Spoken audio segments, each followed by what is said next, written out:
Hey guys, Dave with First Place Auto Parts, and as you know, I'm in Akron, Ohio, attending the F.A.S.T class of racing at Summit Motorsports Park, and I am pleased to have with me Donnie, who is the media director for the F.A.S.T racing, and we're going to talk a little bit about F.A.S.T and how you get into it. So Donnie, thank you so much. I enjoy the shade of your trailer and the water that you had, but You're more than welcome. well, it's an amazing event. It's well attended today, and you've got a bunch of cars here that are just stunning.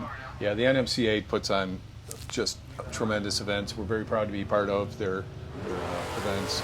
We're doing this with the NMCA since 2013. We go to the last 3 races in their schedule, which is Norwalk, Martin, and Indy. So there is some traveling involved. Yes. You mentioned a couple of tracks, and they're all highly notable tracks, and they're well, great protection as far as safety, and the tracks are good tracks. How long has F.A.S.T racing been around, and what was kind of the genesis for it? What created this class? What was the need? Well, it all started pretty much with pure stock drags in the early 2000s. Some of the guys, they pushed the rules a little bit, and the rules pushed back, and they decided that they were going to start something where they would allow more modifications to the insides of the engine. And Year One was very instrumental in getting the guys together and getting them some publicity, and F.A.S.T was born. So if you take a factory stock, which is our pure stock class here at F.A.S.T, 70 overbore, untouched heads, untouched intake, untouched carb, untouched exhaust manifolds, 2.5-inch pipes, and you add unlimited stroking, unlimited headwork, unlimited carb work. Got to run the intake and the exhaust manifolds that are proper, but you can do a lot with them. Still running through a full 2.5-inch exhaust, still running through an acceptable muffler, and of course, factory pairing stock tire. You're running on a bias ply tires, and trying to stick these cars with, some of them have 900, 1,000 crank horsepower on a 6.5-inch wide tire. That's nuts. Now, there's obviously some driving skill that comes into that. Do you come out with a car immediately, and is it a learning process, or is it something that's intuitive, or is it by the seat of the pants? How do you put 800 to 1,000 horsepower down? I've been running this car since 2004, and I'm still learning. It's a very difficult thing to do. One thing we have learned is that as the tires get a little bit older and get heat cycled, they start to hook a lot more consistent. Really? So the minute you buy a new set of tires, you're moving yourself back. When you do some prep to those tires, or you shave them, correct? I mean, I took some pictures of the tires out there, and they're pretty bald. Yeah, a lot of guys shave them. I know I'm cheap. I don't want to take a $500-600 pair of tires and then wear 2/3 of them off, but nobody soaks them. Trust me, it's been tried. Nobody tire preps them. That's been tried. The compound of the modern bias ply tires, if you can say those 2 words together, is a lot better than what you had back in the 60s. It's a lot, even though it's an old design, it's a very solid design, and the rubber is still modern. So they do work a lot better. Well, there's evidence of rubber on the backside of almost every quarter panel out here, so it obviously has no problem cutting loose and flinging up and sticking to stuff. Yeah. So, automatic stick, does it matter as far as a car that a person chooses to run in this class? So let me talk directly to the camera. If you want to win, automatic. If you want to earn the respect of nobody, stick shift. Which is why I have a shirt that real cars only have 3 pedals. Yeah. No, it's, again, the stick shift can be done. We've got some. Yeah. Pretty much. I'll edit that. Come on in, Don. Just tell them how the automatic guys are a bunch of who can't drive. Yeah, we are. What do they call them? Girl-o-matics?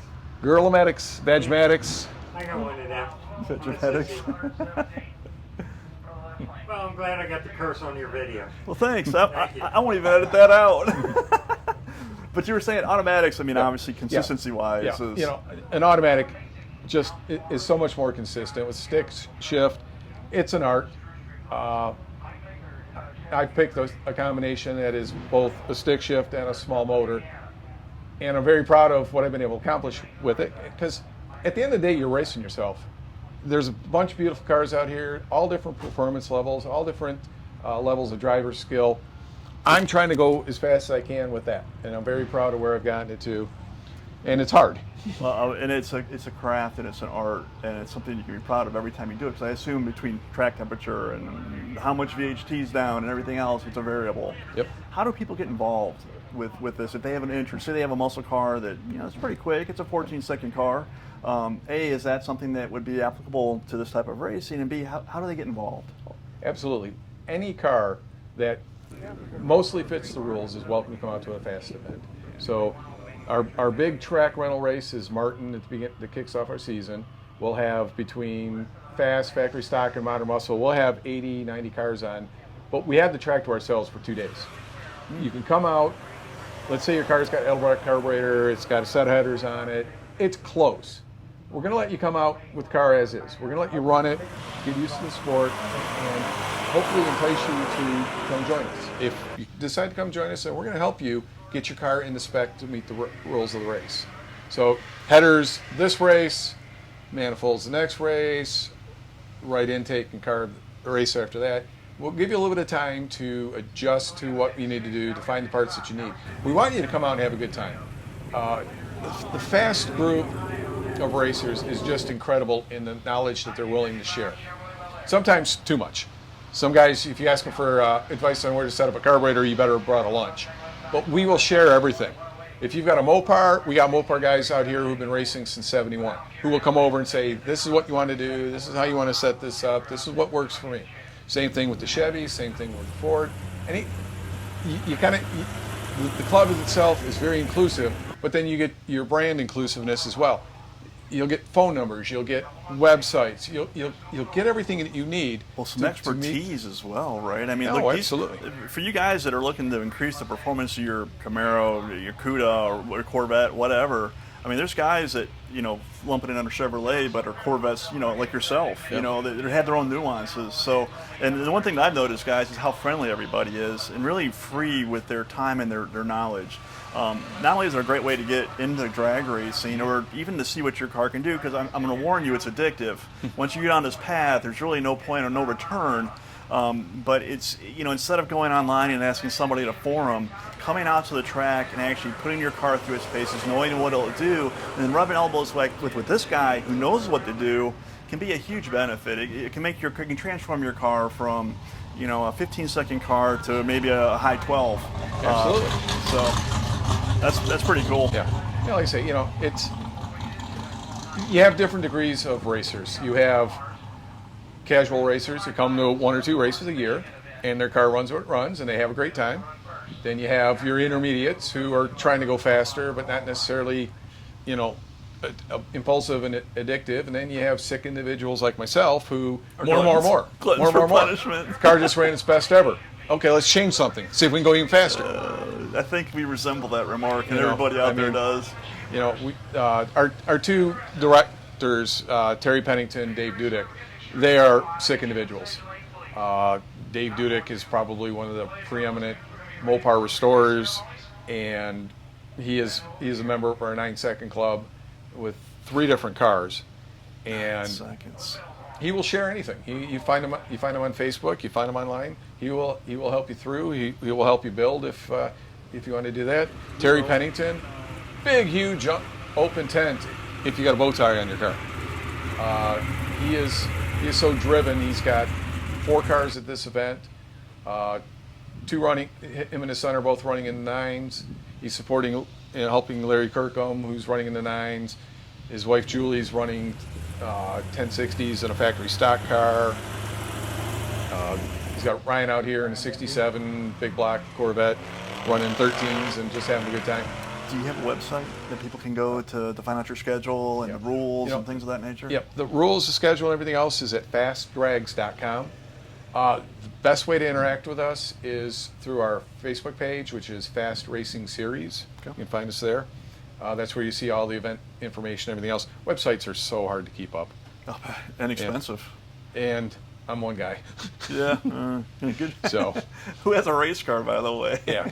2. And probably a job. Yeah. I mean, it's just a lot of stuff to do. So. Yeah, we just built my son a 70 LT1 Corvette. Small motor, stick shift. We don't learn. You guys are gluttons for punishment. Well, I can't say enough about the class, the cars, the people. It's unlike anything else I've ever experienced at a drag race, and I've been to a lot of them. They even gave me a free hat, which was really cool because God knows I was going to get fried out there in the sun. So if you ever get a chance, make sure, look, these guys hit a lot of tracks. When they're in your area, make sure you go and see them. Look, it's kind of like a car show at a drag strip. You get to see them do their thing, and yet statically they're beautiful. They look just the way they were when they came off the showroom floor. They're doing this on bias-plied tires.